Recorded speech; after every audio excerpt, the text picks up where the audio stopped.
I'm Logan Crawford, and right now on Spotlight, we welcome a very talented author and psychologist, Dr. Ron Breazeale, and he has written two thought-provoking books. They are called The Uninvited Traveler in the Shadow of Trump and Three Summers, a Fall, and One Winter, Hanging On to Your Sanity During Insane Times.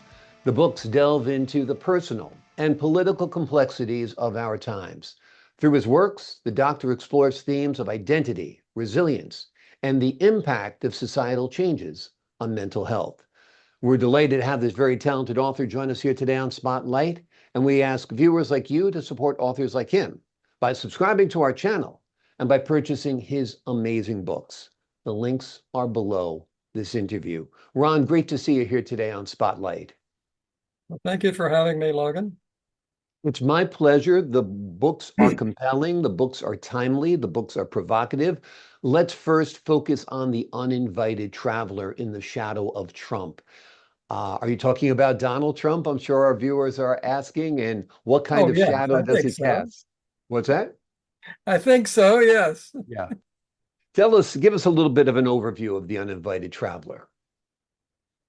Well, I had just finished writing the other book, Three Summers, a fall and a winter, one winter, when I decided I wanted to write something that would be sort of from the perspective of folks who had supported Donald Trump.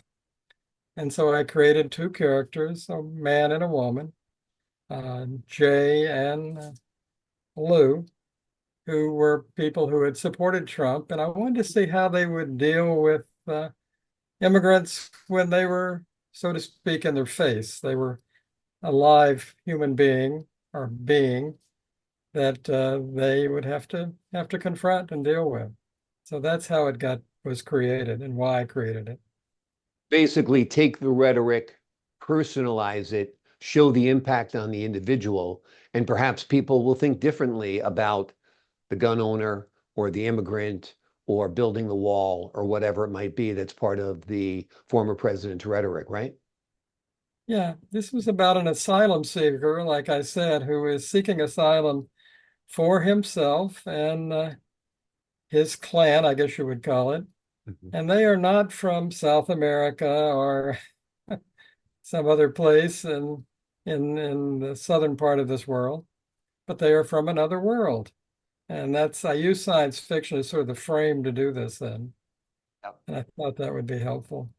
So I it was think fun so. to write. It I is very, enjoyed very doing it. helpful. I'm sorry, what were you saying? I said it was fun to write. I enjoyed doing it. Mhm. And I think I hopefully give people a perspective, of how these folks look at the world and how they deal with things.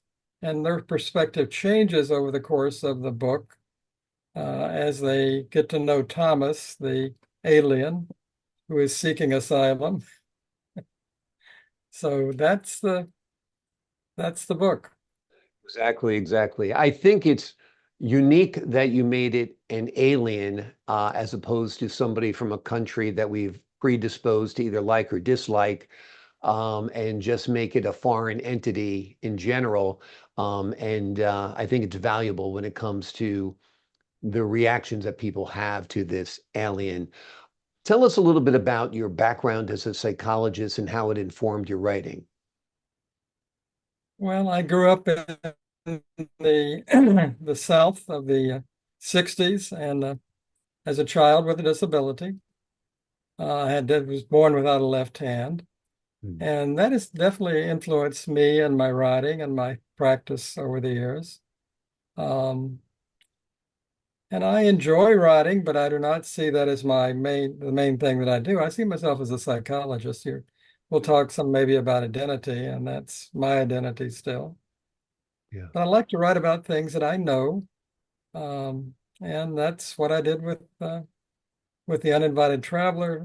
Much of that has to do with things that I've encountered myself. Some of they end up in places like Peru and uh, the uh, Triangle, um, Bermuda Triangle, and I've been to those places. Yeah. And we adopted our daughter from Peru, and so we were there during the shining paths efforts to take over the government of Peru.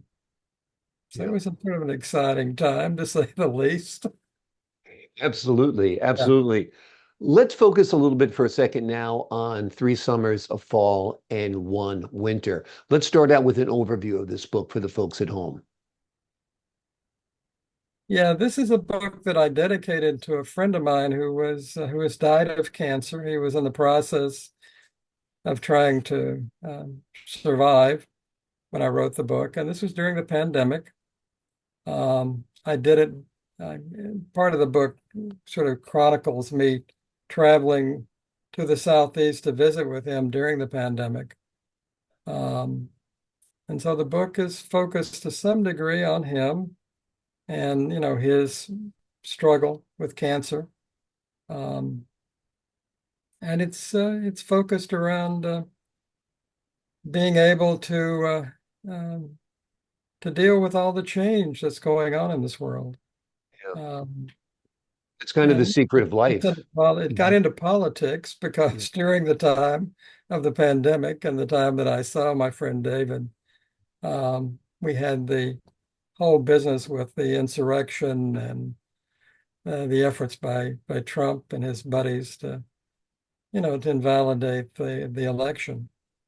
So my friend David was a Trumper, lifelong friend, a childhood friend, but he sort of changed his politics too after the insurrection Yeah. and a few months before he died. So, Yeah.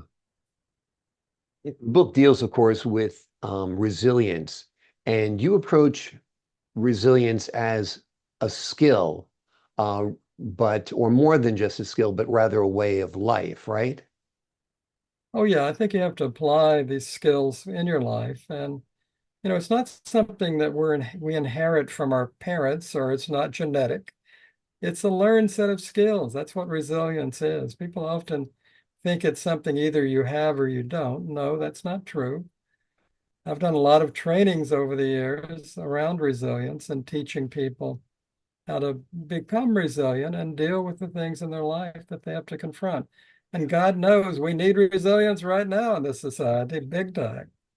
Exactly, exactly. Patience and acceptance play large roles in achieving true resilience.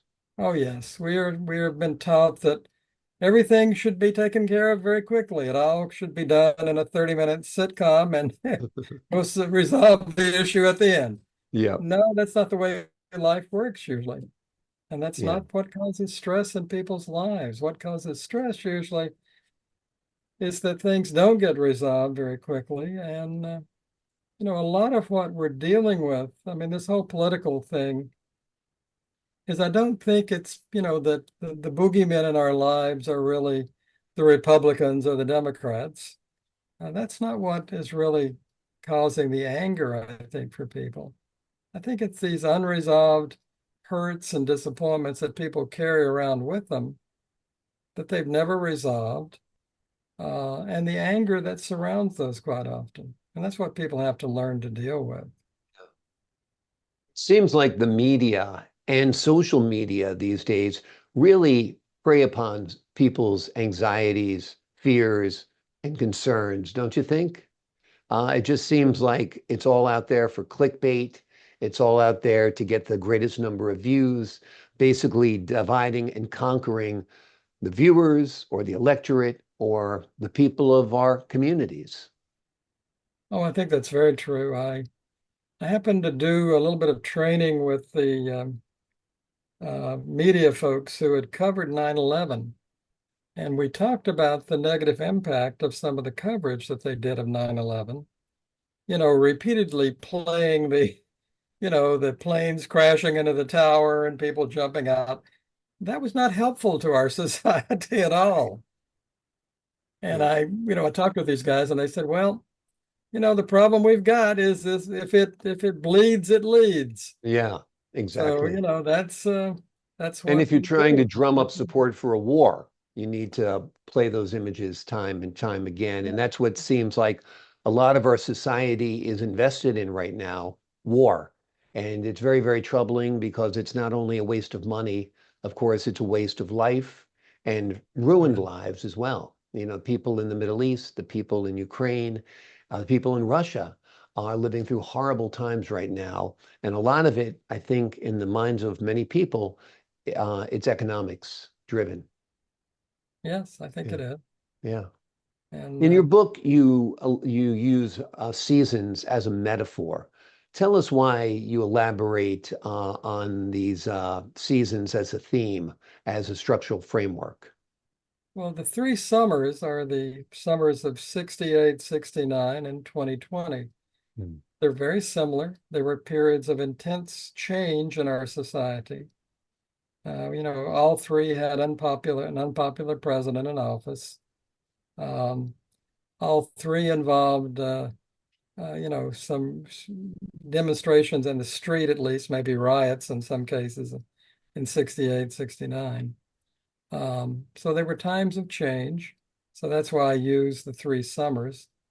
The fall really relates, I guess you could say, to the fall that of Trump, of Mm. what happened with the insurrection, the trial, the other things that happened. And the winter is sort of what we've been in for the last, long period of time, not just one winter, Mm. but for the last few winters, I think we've been struggling with the outcomes of all of that, the impact of all of that. So that's why I used winter. Yeah. What's the takeaway? What do you hope readers get from your books?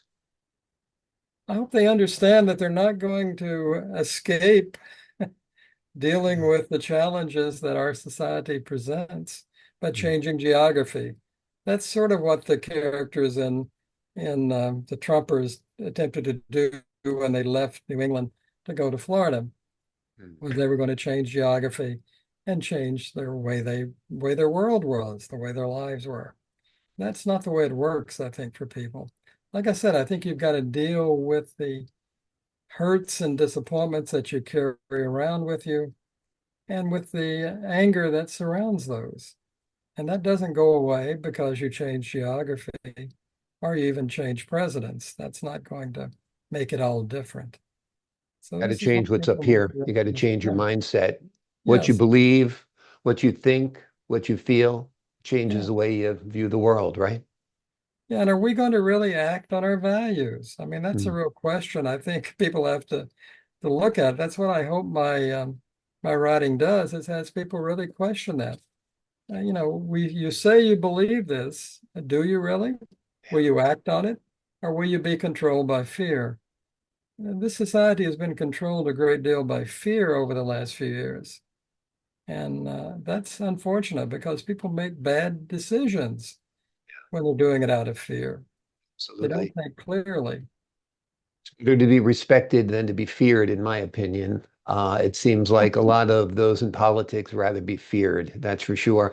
The books the doctor has written are called The Uninvited Traveler in the Shadow of Trump and Three Summers, a Fall, and One Winter. They are both beautiful works. They contain wonderful metaphors.